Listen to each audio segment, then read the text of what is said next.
pessoal, tudo bem? Então, ao longo das últimas semanas, a gente estudou um pouco sobre natureza elétrica da matéria, fomos ver ali como foi o surgimento da mecânica quântica, né? E aquela questão de problemas, né, que existiam com a física clássica, para a física clássica explicar os fenômenos, né, que estavam sendo verificados, né?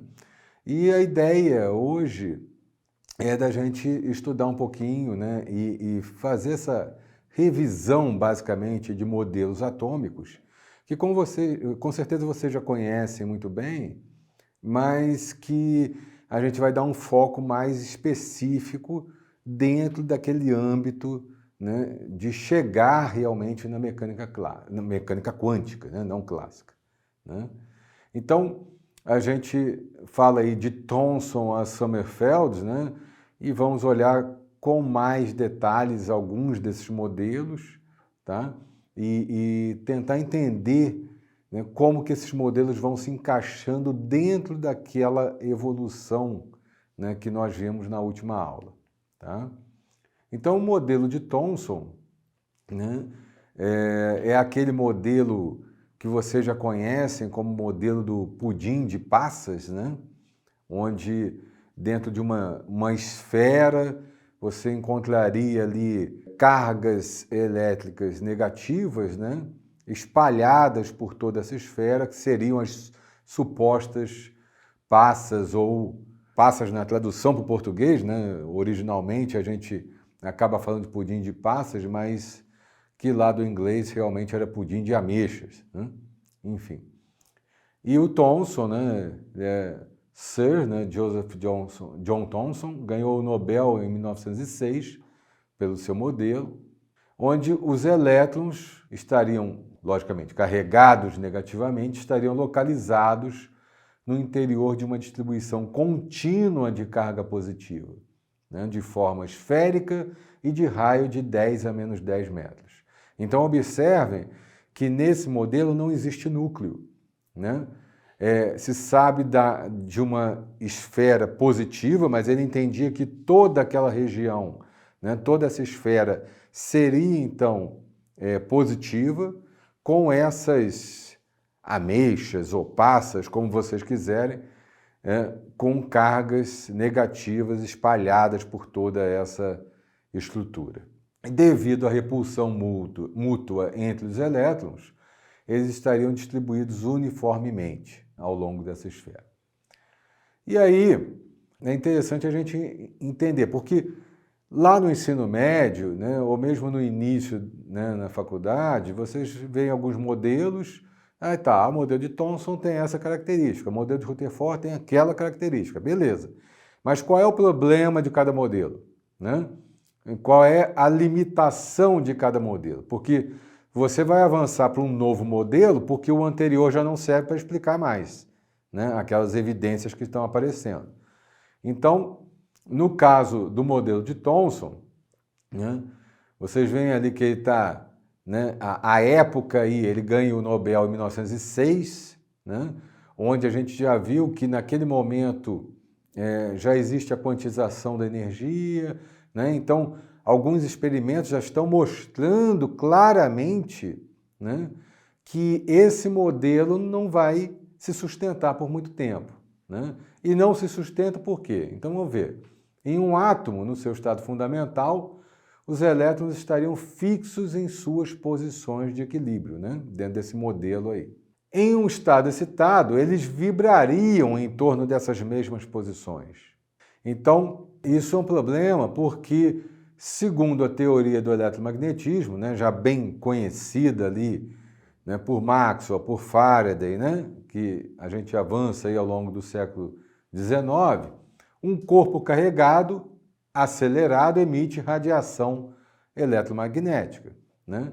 E essa emissão de radiação não era verificada experimentalmente. Esse modelo, na verdade, não conseguia explicar vibração ali. Então tem alguma coisa errada, né, com esse modelo de Thomson.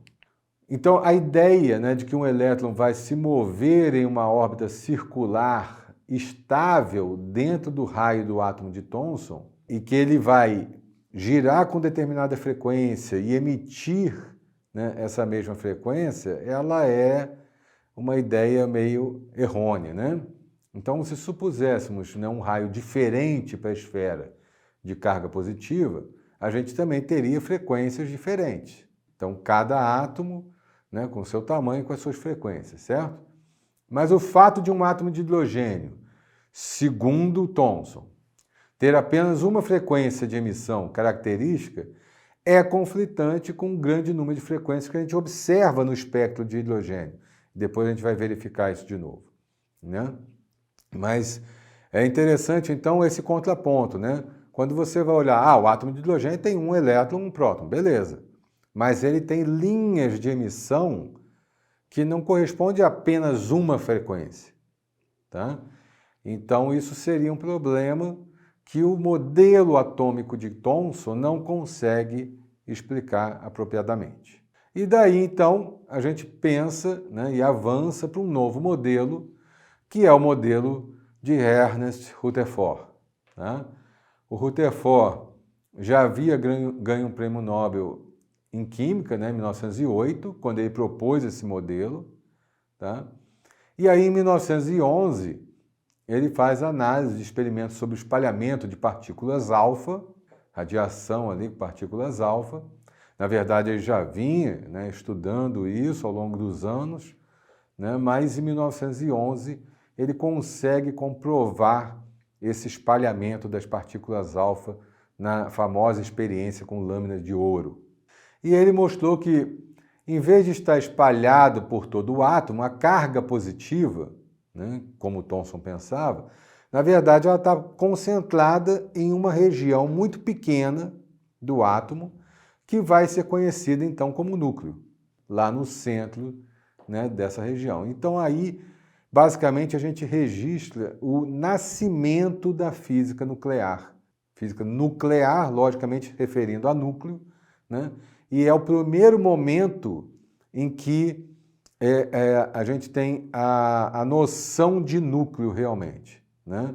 Então é o Rutherford que introduz, né, essa ideia de núcleo. E aí como é que funciona o experimento de Rutherford?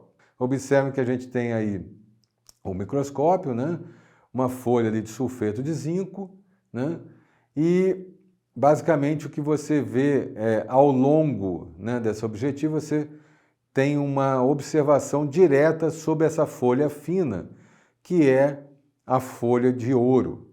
E essa folha de ouro, ela está sendo bombardeada por uma fonte específica de partículas alfa. Essa fonte está emitindo radiação, essa radiação ela passa por um diafragma, então ela é colimada ao longo de um trajeto e vai bater nessas partículas alfa e depois num filme fotográfico, onde a gente vai registrar, né, ou o Rutherford registrou, né, exatamente os pontos onde essa partícula foi espalhada, tá?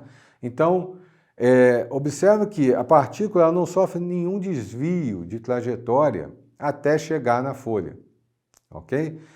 E depois disso, sim, a gente vê um espalhamento dessas partículas. Então, obviamente, esse espalhamento ele se dá por conta da presença do núcleo atômico ali dos átomos de ouro, né? Então, a partícula ela é carregada, ela passa próximo do núcleo, né, e começa a desviar de sua trajetória, né? A partícula tem carga positiva também, ela vai, ao chegar próximo do núcleo com carga positiva, então ela vai se repelindo e ganhando trajetórias diferentes que são então registradas no filme fotográfico. Então a existência de uma probabilidade pequena, né, porém não nula, para o espalhamento em grandes ângulos não poderia ser explicada pelo modelo de Thomson. Foi praticamente o acontecimento mais inacreditável que aconteceu em minha vida, diz o Rutherford.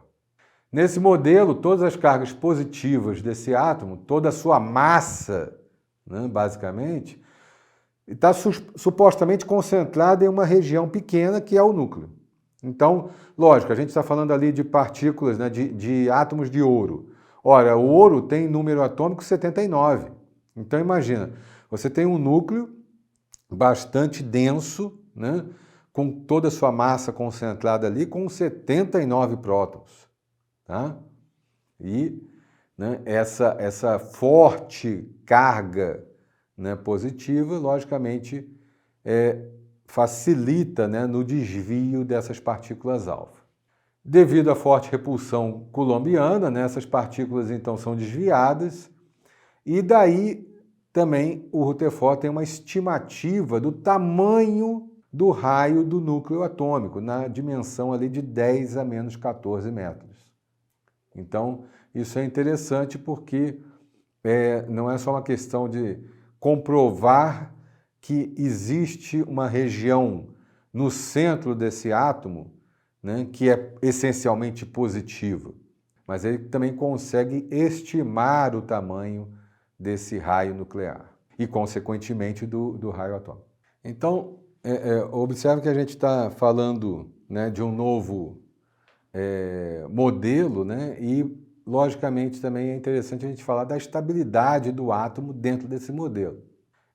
Pensando, né, que os elétrons em um átomo são estacionários, né, não existe forma de impedir que eles se chocassem com o núcleo. Imagina, você tem cargas elétricas negativas, paradas, né, que vão se chocar com o núcleo. Isso aí é óbvio, né, é evidente dentro das forças coulombianas que nós já estudamos. Então, esse modelo não serve para a gente, porque senão não existiria matéria. Se imaginarmos os elétrons circulando em torno do núcleo, né, em órbitas do tipo como o sistema solar, que nos remete muito àquele próprio símbolo, né, atômico, né, com aquelas órbitas que a gente vê tradicionalmente, os elétrons carregados estariam constantemente acelerados. Beleza. A energia irradiada na forma eletromagnética seria produzida às custas da energia cinética, o que novamente levaria ao choque entre elétron e núcleo. Só imaginar o movimento dos elétrons, né, em torno do núcleo não adianta também. Tá? Além disso, o espectro contínuo da radiação emitida não estaria de acordo com o espectro discreto, né, o descontínuo, que é o nosso espectro de linhas, que nós já vamos falar daqui a pouco, tá? Que é emitido pelos átomos. Então, para um átomo, por exemplo, de 10 a menos 10 metros, né, de tamanho, o colapso dele aconteceria em 10 a menos 12 segundos, ou seja, ele jamais existiria de fato. Tá? E aí é uma limitação, né, intrínseca desse modelo de Rutherford e que faz a gente evoluir para um novo modelo que é conhecido como modelo de Niels Bohr. Né? Alguns até remetem como modelo de Rutherford-Bohr, né? Que é um aperfeiçoamento do modelo de Rutherford, ok? Então, para falar do modelo de Bohr, a gente tem que falar de espectro atômico. É interessante a gente ver que, na verdade, cada átomo tem a sua impressão digital. E o que a gente está vendo aqui, né, nessas barras horizontais, né, essencialmente escuras, são algumas linhas coloridas que são, de fato, essa impressão digital para cada elemento químico, para os átomos dos elementos químicos. A radiação eletromagnética, né, emitida por esses átomos livres, ela está concentrada num conjunto de comprimentos de onda, né, como nós já vimos anteriormente. Esses comprimentos de onda são ditos como discretos, ou seja, eles são específicos, né, dentro de cada valor, dentro de cada região ao longo do espectro. Tá? Cada um desses comprimentos de onda é chamado de linha, né, por isso que a gente chama esse espectro mais escuro, aí, de uma forma geral, como espectro de linhas. Tá? E cada átomo, como eu falei, então tem o seu espectro característico. A gente pode ver aqui, por exemplo, o do hidrogênio, né, com poucas linhas aparecendo. O do hélio já tem mais algumas estão ali na região do azul, né, e esse azul ali no contraste com preto fica difícil de ver, mas é possível verificar isso. O do neônio a gente já consegue ver uma série de linhas que muitas vezes estão coladas ali, bem juntinhas uma das outras, e aí você já consegue ver aquele, né, degradê, né, de cores. E o Mercúrio embaixo, também várias e várias linhas ali aparecendo. Então observem que se eu tivesse, né, a luz solar, o que a gente estava falando ali era do espectro contínuo, ok?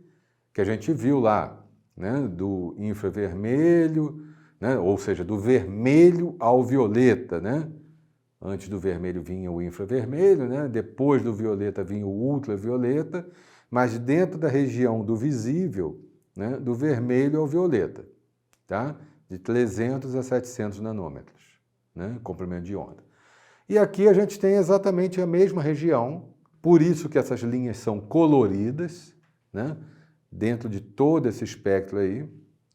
Mas o fundo, observe que ele é preto. Por quê? Porque não existe nenhuma radiação sendo emitida naquela região que está preta. Só mesmo naquela região específica da linha colorida que aparece ali. Então, observe o seguinte, por exemplo, vamos olhar o espectro de hidrogênio. Olha lá. Ele é relativamente simples porque é o átomo, né, mais simples que existe, só tem um elétron. E a gente vai ver que algumas linhas eu atribuo uma designação, né? Tem ali H-alfa, H-beta, H-gama, né? E por aí vai, com cores diferentes. Então o H-alfa, a primeira linha mais para a esquerda, você vê ali que está na cor vermelha, 656,2 nanômetros. O azul, o H-beta, já está na região de 486 nanômetros. O violeta já tem mais algumas linhas, até chegar lá na região do ultravioleta próximo, tá? Onde você veja algumas outras linhas ali agrupadas. Então vemos que os espaçamentos, né, entre essas linhas vai diminuindo constantemente, de forma que a série de linhas converge para o limite lá em 3.645,6 angstroms, né, ou 364,5 nanômetros. A regularidade do espectro de linhas do hidrogênio fez com que vários cientistas tentassem achar uma fórmula, né, para entender ou até para estimar esses comprimentos de onda. Essas fórmulas começam ali com Balmer, em 1885, onde você vê que o comprimento de onda é igual a 3.646, que multiplica essa fração. Você tem ali n ao quadrado sobre n ao quadrado menos 4. E você acha, então, esse comprimento de onda em angstroms. Então, quando n é igual a 3, para o H-alfa, né? Quando n é igual a 4, você acha a linha do H-beta. Quando n é igual a 5, você acha a linha do H-gama.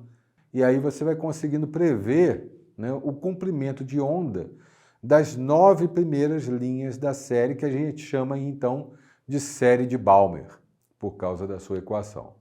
A maior parte da identificação dessas séries de linhas foi feita por Rydberg, né, em 1890, que considerou ali o recíproco do comprimento de onda ao invés do seu próprio valor. Então, ao invés de usar o comprimento de onda, né, o lambda, a gente usa o número de onda, que é o Ni com aquela barrinha em cima. E aí, essa fórmula de Balmer, ela passa a ser revista ali por Rydberg e reescrita dessa forma como você vê aí. O número de onda é igual a 1 sobre lambda, que é igual a RH, que é a constante de Rydberg, cujo valor foi dado aí, que multiplica 1 sobre 2 ao quadrado menos 1 sobre n ao quadrado. E aí, com essa fórmula, você consegue também estimar os valores. E aqui, nessa tabela, a gente vê vários comprimentos de onda, onde as fórmulas elas são ajustadas, né, de acordo com o primeiro número, né, o n, que vai aparecendo. Então, observe que a série de Lyman ela serve muito bem para comprimentos de onda que estejam na região do ultravioleta, começando ali com n igual a 2. Então, você vê que na fração o primeiro número é 1 sobre 1 ao quadrado. Para a série de Balmer, a gente já viu. Então, na fórmula ajustada por Rydberg, né, você começa ali com n igual a 3, então, na fração 1 sobre 2 ao quadrado. Para a série de Paschen, melhor na região do infravermelho, assim como o Brackett. E o Fund também na região do infravermelho. Então vocês vão vendo que o número, né, vai aumentando, mas esses valores eles servem muito bem para descrever, né, esses comprimentos de onda dentro dessa região do espectro. Bom, então vamos dar uma olhadinha nesses postulados de Bohr. Eles são extremamente importantes para a gente entender, então, por que o modelo de Bohr foi realmente uma evolução do modelo de Rutherford, né? Então a gente fez esse parênteses, falei para vocês, expliquei para vocês essa questão do espectro de linhas, né? Essa impressão digital dos átomos, né? Dos elementos químicos. E agora a gente vai entender, né? Exatamente através desses postulados, a importância do modelo de Bohr. Então, observe que esses postulados eles surgem exatamente para concordar com dados espectroscópicos que estavam surgindo. Número 1.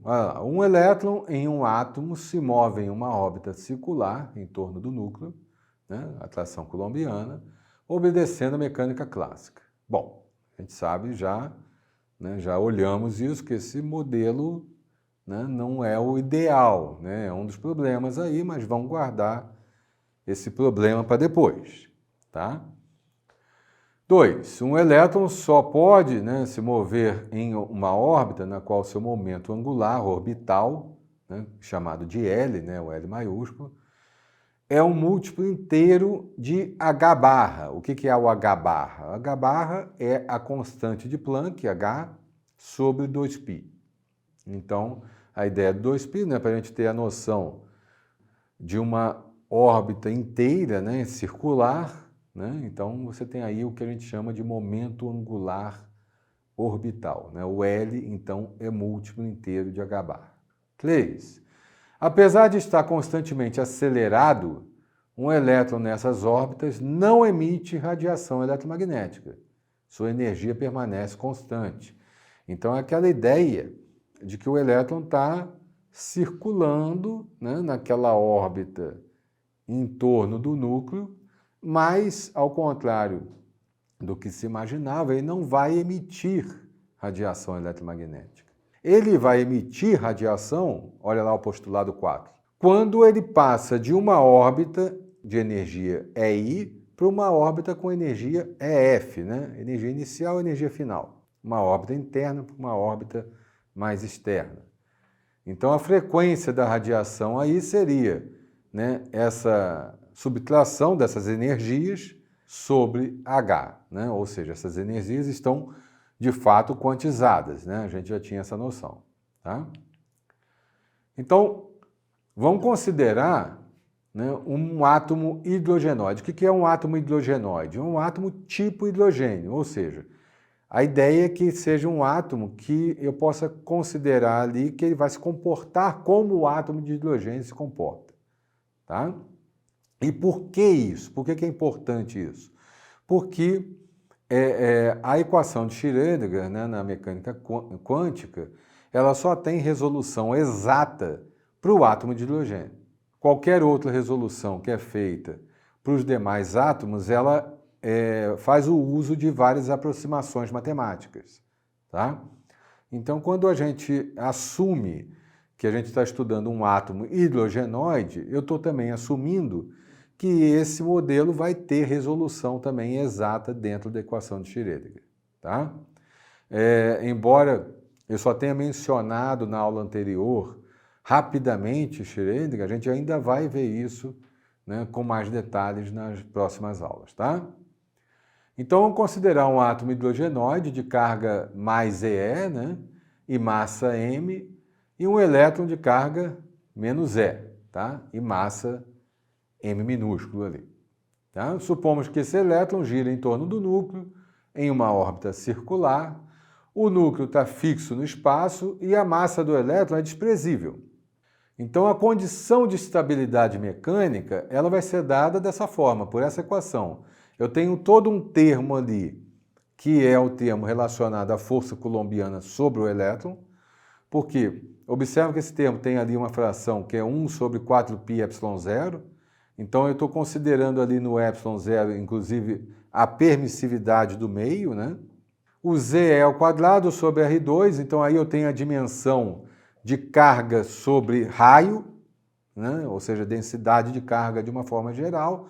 Então, basicamente, nesse termo todo, eu estou falando de elétron. Do outro lado da igualdade, eu tenho ali m vezes velocidade do elétron ao quadrado sobre raio. Então, é a condição de estabilidade, tamanho relacionado com velocidade, relacionado ali com carga. E aí entra a questão de entender também o que é massa reduzida, né? Isso é importante para a gente. Observe nesse esquema que eu tenho RE e tenho R, né? Um RN e um R. O RE seria a distância do elétron ao centro de massa, o RN é a distância do núcleo ao centro de massa. Por que essas distâncias não são exatamente as mesmas? Porque, na verdade, a gente já entendeu que a maior parte da massa do átomo está concentrada no núcleo, ok? Mas, ao mesmo tempo, não é absolutamente correto dizer que toda a massa está concentrada no núcleo. Então, se eu imaginar isso, eu tenho sempre uma origem, né, que está sendo dada ali pelo x, só que eu tenho também que a massa do átomo ela está ligeiramente deslocada em relação a esse x. Então a gente chama isso também de centro de massa, tá? Lógico, se eu realmente desprezar a massa do elétron, como eu estou colocando ali, o centro de massa vai ser considerado como origem. E aí, através desse algebrismo simples que a gente vê aí, eu tenho ali uma relação direta entre o raio, né, ou essa distância, né, Rn, com o raio total. Isso vai ser importante para a gente, por quê? Porque eu posso atribuir, né, esse Rn e Re na energia cinética do átomo, né? Onde que eles vão entrar nessa energia cinética do átomo. Então, observe que a energia cinética vai ser a soma da energia dos núcleos mais dos elétrons, né? Então, eu tenho o núcleo se movimentando também no espaço e o elétron se movimentando ao redor desse núcleo, tá? Então, a energia cinética é meio de mv ao quadrado, não é isso? Lá da física clássica, tá? Aqui continua sendo, olha lá. Energia cinética é meio de m, esse m maiúsculo, massa do núcleo, v ao quadrado de n, ou seja, a velocidade do núcleo ao quadrado, mais mve ao quadrado, massa do elétron, velocidade do elétron ao quadrado. Beleza. Aí entra a relação com a velocidade angular e tangencial, né? Então, esse ômega que aparece aí nos coloca exatamente essa velocidade sobre raio. E ali eu tenho tanto para o elétron, com índice E, como para o núcleo, com índice N. Como ambas as partículas descrevem órbitas em tempos iguais, eu posso colocar ali que VE é igual a ômega vezes RE, Vn é igual a ômega vezes Rn. E aí, substituindo na energia cinética, né, eu posso colocar simplesmente ômega ao quadrado sobre 2 e mais todo aquele termo de mr ao quadrado mais mre ao quadrado. Então, eu fiz uma substituição do termo V igual a ômega R na equação de energia cinética, ok? Isso é interessante porque agora eu tenho a energia cinética, né, ligada, né, à parte de ômega, né, ou seja, essa velocidade angular, né, que por sua vez está intrinsecamente ligado também ao tamanho, né, dessa órbita descrita pelo raio o R ali, né, a distância do elétron ao centro de massa, a distância do núcleo ao centro de massa.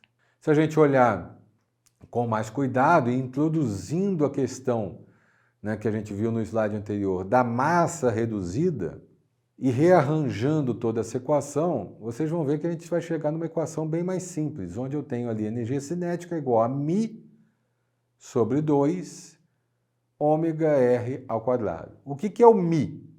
O μ é a nossa massa reduzida do sistema eletronúcleo, que aparece aqui embaixo à esquerda. Então, a massa do núcleo vezes a massa do elétron sobre o somatório dos dois.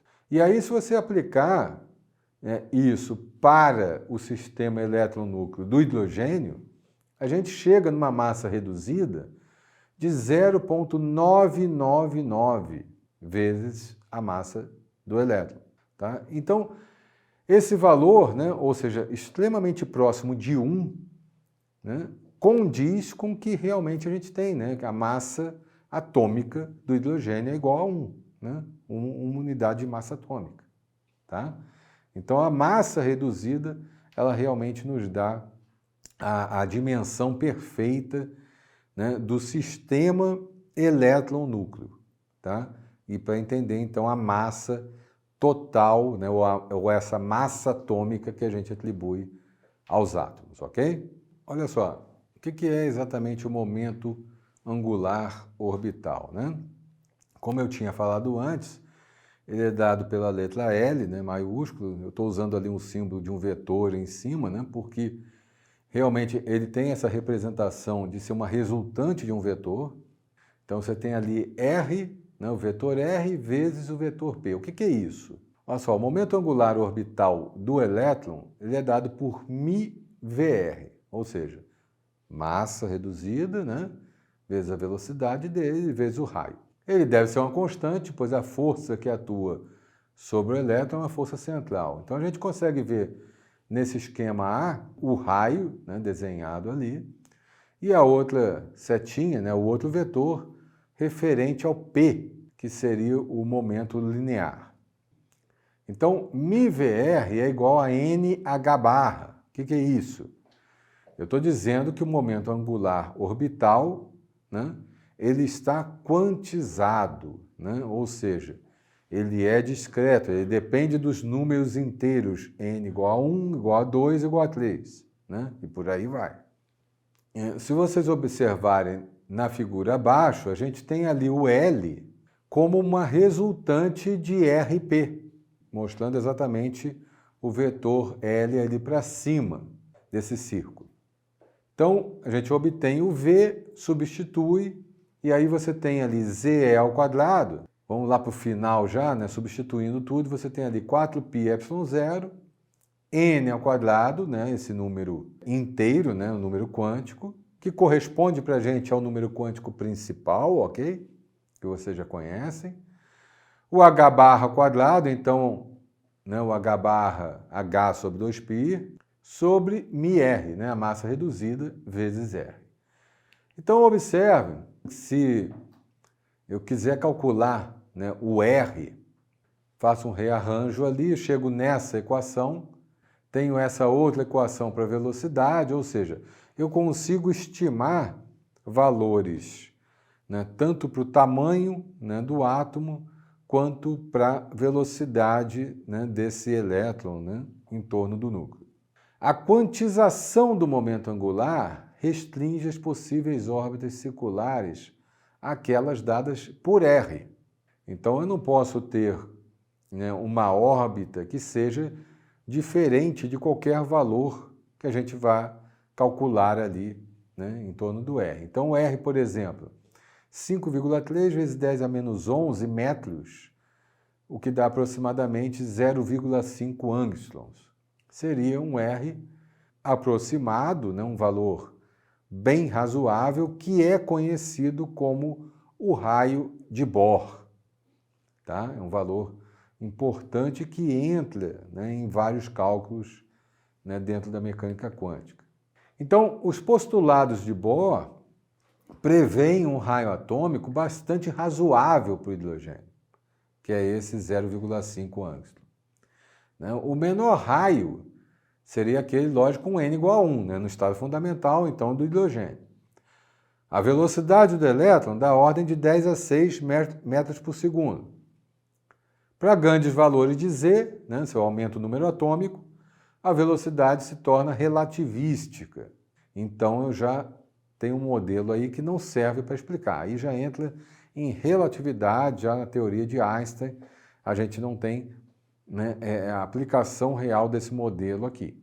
Mas a quantização do momento angular, ela é extremamente importante para levar à quantização da energia total e entender depois que essa energia é quantizada. Então, observe, aí é um ponto importante que eu chamo a atenção de vocês. Observe que várias coisas que eu estou falando aqui, né, momento angular, orbital, né, momento angular total, energia total, esses detalhes todos vão aparecer na equação de Schrödinger, né? Então, num curso de bacharelado, por exemplo, em química, né, ou em física, você vai estudar toda a quantização, né? Você tem uma disciplina própria para mecânica quântica, né? Então, você vai resolver a equação de Schrödinger e tudo mais. No nosso caso específico, dentro da licenciatura, a gente não tem a disciplina de mecânica quântica, temos essa, né, de estrutura da matéria, onde a gente vai vendo nessa parte inicial esses detalhes todos, mas a gente não vai entrar na parte fundamental ali de resolver a equação de Schrödinger. Embora, como eu disse, na próxima aula a gente vai falar sobre o átomo de hidrogênio mais especificamente, ok? E aí entra nesse slide que eu acho extremamente importante para resumir, né, essa história toda de níveis de energia. Então, olha só, vamos pensar nessa frase aí, né, e ver como que ela se aplica. A energia tende a zero conforme n tende ao infinito. O que é isso? Observe que eu tenho aqui na esquerda o desenho, né, de um átomo, ali a bolinha azul é o núcleo, né, eu tenho elétrons nessas órbitas circulares, n igual a 1, n igual a 2, n igual a 3, e a energia ela vai nessa setinha em direção para órbitas mais externas, ok? Então, observe que eu estou tentando correlacionar essa figura da esquerda com esse gráfico da direita, tá? Que está aí numa escala de energia, né? Ele vai de E1 a E infinito. Então, o E1 ele corresponde ao N igual a 1, né? É o estado fundamental. Então, está ali, ó, a energia ali, menos 21,79 vezes 10 a menos 19 joules. E aí, esse elétron, digamos, ele vai absorver energia e vai ser excitado para um nível de maior energia. Então, no N igual a 2, observe que essa diferença, né, de energia já me dá um N igual a 2 ali, o E2, de menos 5,45 vezes 10 a menos 19 joules. O E3, né, para N igual a 3, menos 2,42 vezes 10 a menos 19 joules. Então, eu já estou falando aí de estados excitados, ok? Até que o N chega a infinito e o E também uma energia do infinito. Ou seja, logicamente, o infinito representa aí para a gente o momento em que o elétron não está mais sob a ação de um campo elétrico do núcleo, ou seja, já não existe mais interação entre as partículas, né, os prótons, né, partículas positivas que estão no núcleo, com o elétron que já está lá longe pra caramba. Então, nesse momento, a energia já vai ser equivalente a zero, né? E dali em diante o elétron simplesmente se desprende, né? Aquele átomo passa a ser, né, perdeu elétron, né? Então ele passa a estar num estado totalmente diferente do que a gente tem aqui, tá? Não estou falando de afinidade eletrônica, não estou falando ainda de esse potencial, né, de energia para tirar o elétron do átomo, tá? Mas estou falando das energias absorvidas, né, que vão fazer com que o elétron seja excitado, ok?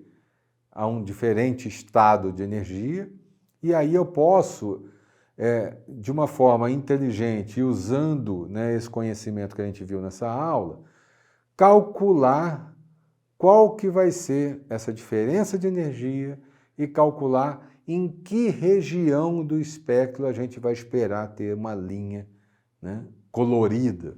Ou seja, olha só, vamos calcular a diferença de energia entre o E3 e o E2, com aqueles valores que estão ali. Então, se você olhar direitinho, vai dar um valor de 3,03 vezes 10 a menos 19 joules. Beleza, esse é o ΔE. Só que ΔE é igual a HNI, a energia quantizada. Então, H, constante de Planck, e o Ni, a frequência. Beleza. O Ni, eu estou dando ali embaixo, ó, 4,567 vezes 10 a 14 Hz. Constante de Planck que a gente já conhece. Beleza, então está tudo batendo. A gente sabe que lambda é igual a C sobre Ni, tá? Então, se eu já conheço o Ni, conheço o C, conheço o Ni porque eu calculei ali, conheço o C, que é a constante da velocidade da luz, então eu tenho como calcular o lambda. Então, o lambda que eu achei é de 656,5 nanômetros. Olha só, 656,5 nanômetros, então corresponde ao comprimento de onda para essa excitação, né, da diferença de energia do E3 para o E2. Né? Se você olhar de novo, lá naqueles slides anteriores, que a gente viu para a linha, né, para a série de linhas ali do hidrogênio, a gente vai ver que esse é um dos valores que bate certinho. Então, através dessas equações simples, a gente consegue estimar, inclusive, qual a cor da emissão ali que a gente tem daquela energia específica. E aí, resumindo de uma forma geral, eu tenho algumas equações fundamentais aqui dentro desse modelo de Bohr. A equação para o cálculo de R, né, onde a gente chega ali no valor de A0. Né, o A0 é, como eu falei, o raio de Bohr, né, aquele 0,5 angstroms, corresponde aí a 52,92 picômetros. Valores de energia, né, como calcular o EN, o VN, o LN, que é o momento angular. Ok? Então são equações que a gente vai usar eventualmente. E as previsões, né, do modelo de Bohr, né, elas estão contidas essencialmente em duas equações, né, da energia e no próprio cálculo da constante de Rydberg, né, esse R-alfa, né? Se você for aplicar todos os valores para o R-alfa, como a gente coloca aí, né, com as suas determinadas unidades, a gente chega no valor aí de 109.737,32 centímetros a menos 1. E esse valor é que então deve ser usado realmente, é o valor da constante de Rydberg ajustada, né, ao modelo atômico de Bohr. O estado normal de um átomo, né, será aquele no qual o elétron tem a menor energia, né, N igual a 1, então é o estado fundamental, né, do átomo. Em uma descarga elétrica, por exemplo, o elétron recebe energia, passa para um estado excitado com N maior do que 1. Então aqui de novo, se a gente olhar, né, as excitações correspondentes embaixo ao espectro de linhas, né, a gente tem exatamente isso. O átomo emite o excesso de energia para voltar ao estado fundamental. Essa emissão a gente consegue verificar se ela estiver contida, né, dentro, né, do comprimento de onda de 300 a 700 nanômetros, que é o que nosso olho consegue identificar. Então, olha lá, indique a cor da luz emitida quando o elétron de um átomo de hidrogênio sai da quinta para a segunda órbita. Então, o que eu posso fazer? Simplesmente eu pego a diferença de energia, né, do E5 com o E2, depois eu calculo a frequência, calculo o comprimento de onda, né, verifico o comprimento de onda dentro da série ali do espectro de linhas e com isso eu consigo dizer claramente qual a cor que está sendo emitida ali. Ok? Então vamos falar um pouquinho também do modelo de Sommerfeld, né?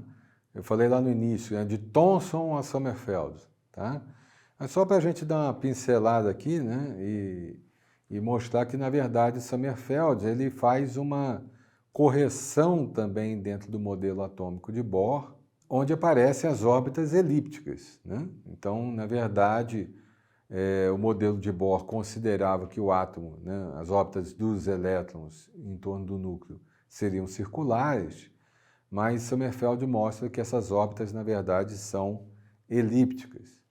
Então, ele consegue verificar isso também através da determinação de estruturas finas, né, do espectro de linhas do hidrogênio.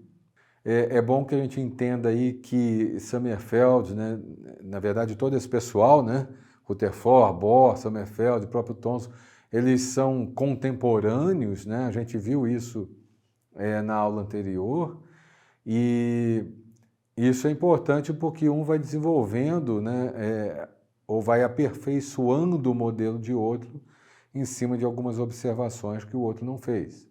Então, de acordo com Bohr, o que se tinha pensado ser um único estado de energia do átomo de hidrogênio consiste, na realidade, em vários estados com energia muito próximas, né? Então, a gente vê que aquele espectro de linhas corresponde a vários estados ali. E aí, o que acontece é que, às vezes, uma linha, na verdade, ela se desdobra em 2 ou 3 linhas que são linhas finas, né, desse espectro. Tá? Então, o Sommerfeld ele conseguiu identificar isso, né, de uma forma melhor. Ele desenvolveu um modelo, né, com tamanho e forma das órbitas elípticas, baseado em coordenadas polares, né, não coordenadas cartesianas. Então, ele estabelece aí 2 condições de contorno de quantização de energia de uma forma geral. O que são condições de contorno?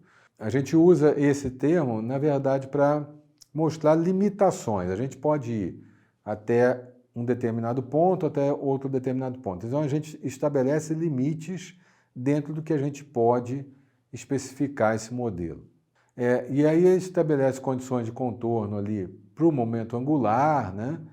E vai sendo mais específico com relação a isso. Eu não vou entrar em detalhes aqui das equações propriamente dito, mas é interessante a gente olhar, né, para a órbita elíptica de Sommerfeld, né, e entender que, na verdade, a gente passa a ter, então, 2 raios, né?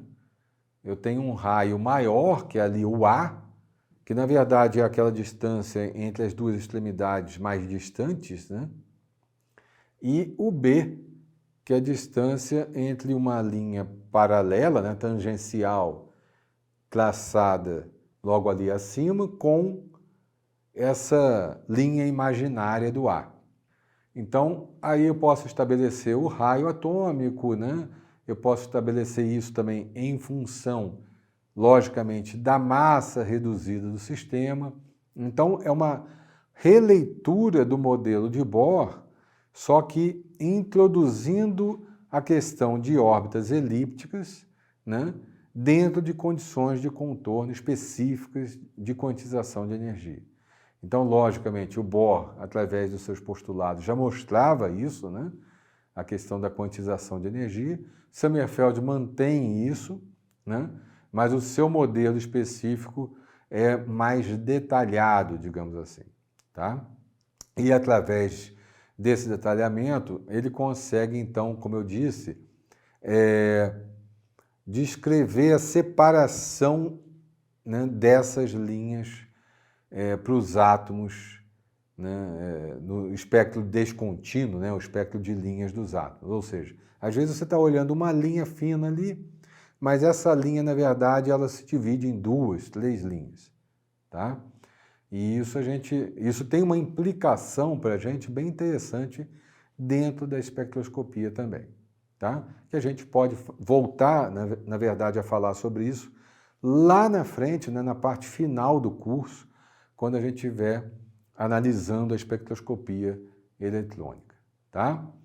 Bom, por hoje, então, é só, a gente fica por aqui, mas a ideia, então, dessa aula é fazer esse apanhado geral dos modelos atômicos com uma visão mais específica, né? E eu acho que diferente do que vocês já conheciam, que é essa visão sobre a limitação de cada modelo, né? E a introdução de detalhes mais específicos e mais importantes nos modelos que vão surgindo, tá? Então, Estudem, por favor, né? Releiam, né? Revejam esse vídeo, né? E metam as caras aí para entender bem toda essa parte inicial, tá? Na semana que vem a gente volta falando mais especificamente do átomo de hidrogênio. Até mais.